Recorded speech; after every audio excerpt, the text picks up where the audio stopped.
Ενημερωτική ημερίδα πραγματοποιήθηκε στην αίθουσα της Περιφερειακής Ενότητας Ροδόπης για τις νέες λειτουργίες της διαδικασίας διακίνησης εγγράφων που αφορούν τους Δήμους και εισάγεται επί της ουσίας μια νέα διαδικασία, όπου και άλλες δημόσιες υπηρεσίες θα μπορούν να στέλνουν ηλεκτρονικά τα έγγραφά τους στην υπηρεσία. Εκτός το ότι έχει αναβαθμιστεί η εφαρμογή που λειτουργεί εδώ και ένα χρόνο στην αποκεντρωμένη διοίκηση για το πρωτόκολλο, εισάγουμε από τον Νοέμβρη πλέον μια καινούρια διαδικασία όπου και άλλες δημόσιες υπηρεσίες μπορούν πλέον να στέλνουν ηλεκτρονικά τα έγγραφά τους στην υπηρεσία και να μπορεί να διακινηθεί αυτό το ηλεκτρονικό έγγραφο μέσα στο φορέα μας.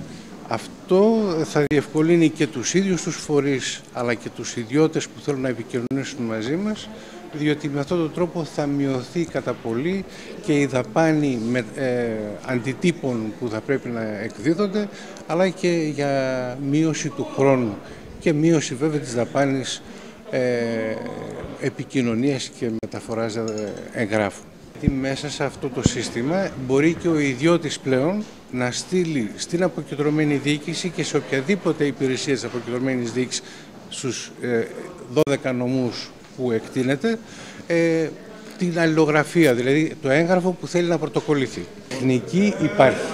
Είμαστε εδώ ακριβώς για να τους δείξουμε και να εντάξουμε τις διαδικασίες που θα πρέπει να εφαρμόσουν για να αξιοποιήσουν αυτές τις δυνατότητες, τις τεχνικές που ήδη υπάρχουν.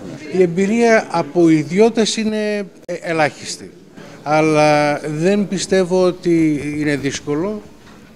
Νομίζω ότι πάρα πολλοί κόσμος χρησιμοποιεί το διαδίκτυο και για κοινωνικούς λόγους και είναι πολύ πιο εύκολο από αυτά τα πράγματα που απαιτούνται στην καθημερινή τους ζωή.